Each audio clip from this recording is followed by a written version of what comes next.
Harald Blåtand Gormsson was a king of Denmark and Norway. He was the son of King Gorm the Old and of Thyra Dannebod. He died in 985 and 986, having ruled as King of Denmark from c. 958 and King of Norway for a few years, probably around 970. Some sources say his son Sweyn Forkbeard forcibly deposed him. The Jelling Stones. Harald had the Jelling Stones erected to honor his parents. The Encyclopedia Britannica considers the runic inscriptions as the best known in Denmark. The biography of Harald Bluetooth is summed up by this runic inscription from the Jelling Stones. King Harald bade these memorials to be made after Gorm, his father, and Thyra, his mother. The Harald who won the whole of Denmark and Norway and turned the Danes to Christianity.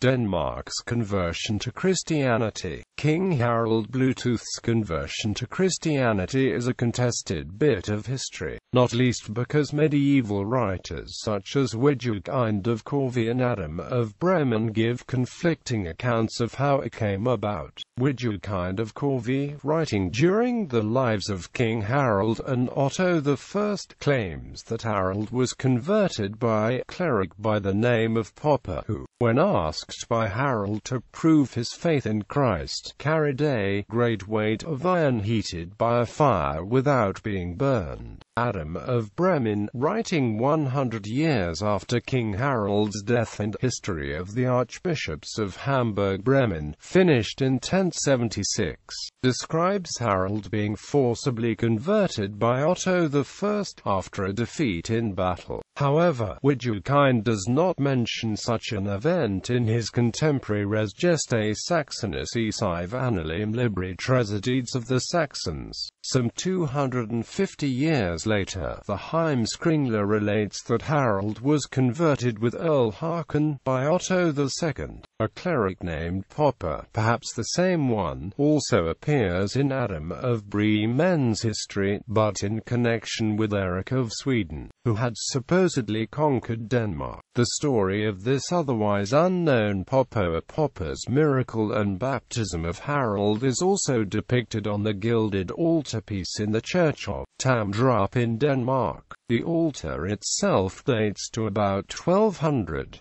Adam of Bremen's claim regarding Otto I and Harald appears to have been inspired by an attempt to manufacture a historical reason for the archbishops of Hamburg-Bremen to claim jurisdiction over Denmark. In the 1070s, the Danish king was in Rome asking for Denmark to have its own archbishop, and Adam's account of Harald's supposed conversion is followed by the unambiguous claim that, at the time, Denmark on this side of the sea, which is called Jutland by the inhabitants, was divided into 3 dioceses and subjected to the bishopric of Hamburg. As noted above, Harald's father, Gorm the Old, had died in 958, and had been buried in a mound with many goods. After the pagan practice, the mound itself was from c.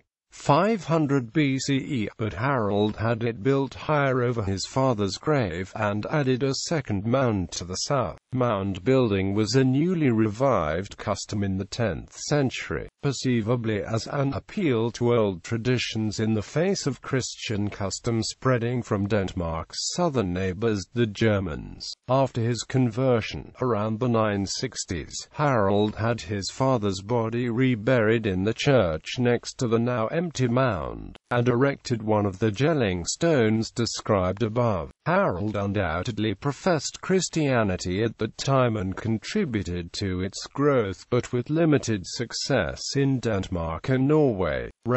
During his reign, Harald oversaw the reconstruction of the Jelling runic stones, and numerous other public works. The most famous is fortifying the fortress of Varas, which was situated in a central position in his kingdom in the year 979.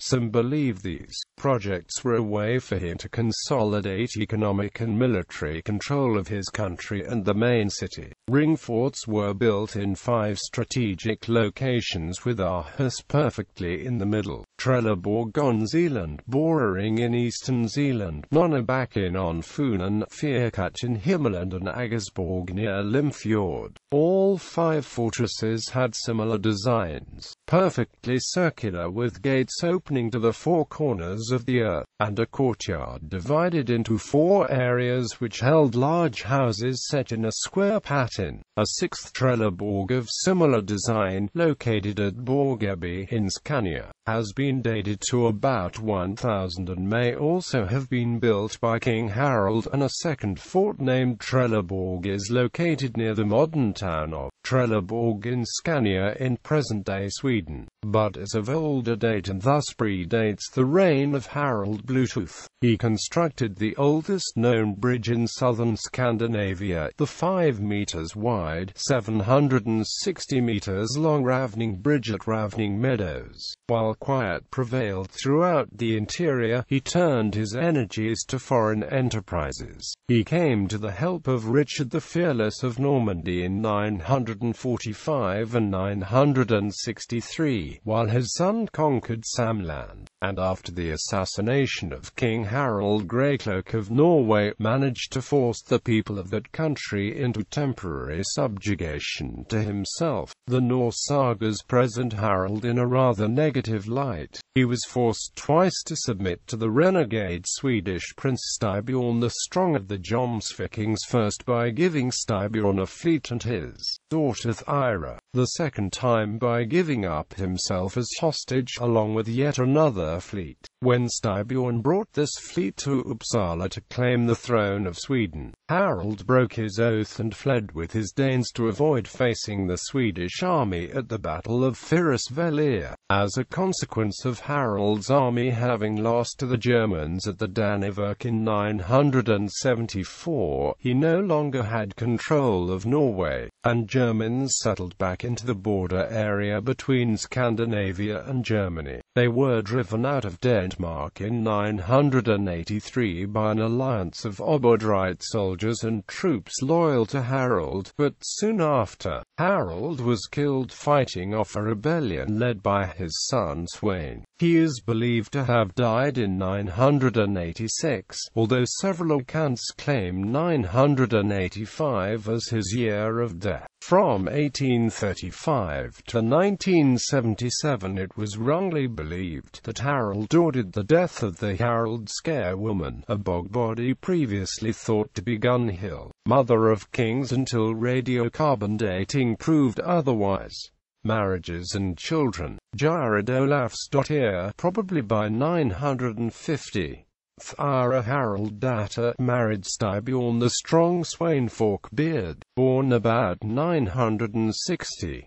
Usually given as the son of Harald and Jared, though it is said in some of the older sagas that he was an illegitimate son. Haakon, born in 961. Gunhilda. She married Palek Jarl and Ealdorman of Devonshire.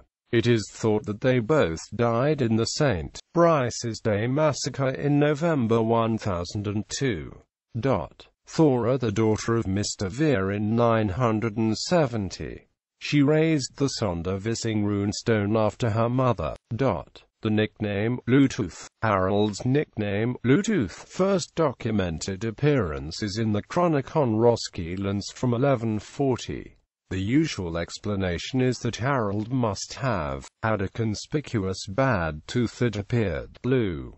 Another explanation is that he was called Thane in England. In England, Thane meant chief. Since blue meant dark, his nickname was really Dark Chieftain. A third theory, according to curator at the Royal Jelling Hans Ole Mathisen, was that Harald went about clothed in blue. He theorized that blue color was the most expensive, so by walking in blue Harald underlined his royal dignity. This theory has since been disproven, as the dye the Norse used to make blue came from woad, which is a common plant.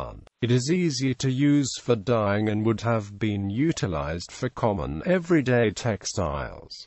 The Hiddensee treasure. One of the lesser-known archaeological finds in Germany is the Hiddensee treasure, which was discovered by chance in the 19th century on the tiny island Hiddensee in the Baltic Sea.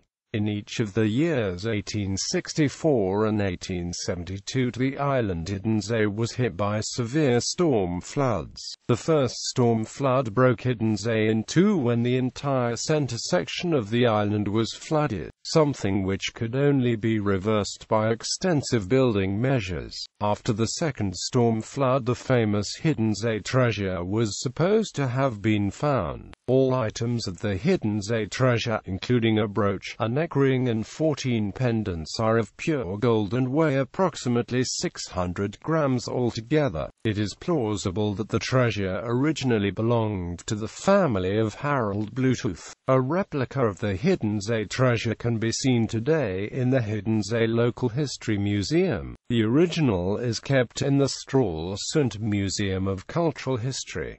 The Hiddensee treasure has an insured value amounting to €70 million. The Gormsson disc. In autumn 2014, the Gormsson disc, a golden disc bearing the name of Harald Bluetooth, appeared in Sweden. The disc is mainly made of gold and is measuring 4.5 centimeters in diameter and has a weight of 25.23 grams. On the obverse there is a Latin inscription, and on the reverse there is a cross and an octagon. The inscription says, Harald Gormsson, Rexad Tanner, King of Danes, Skånskania, Jumn Jumna, Civ Old in the Diocese of Oldenburg. It is assumed that the disc was a part of a Viking hoard found in 1840, close to the island of Wallin. The disc was rediscovered in 2014 by an 11-year-old schoolgirl who found it in an old casket and then brought it to school. The Gormsson disc underwent metallurgical analysis at University of Lund in Sweden. The analysis showed that the alloy has a gold content ranging between 83.3% to 92.8%. According to a hypothesis by Swedish archaeologist Sven Rosborn, the disc may have been created by a Frankish monk in connection with Harald's death. Danish anthropologist Karen Schausbo presents another hypothesis, as she believes that the disc was a wedding gift created in the 960s.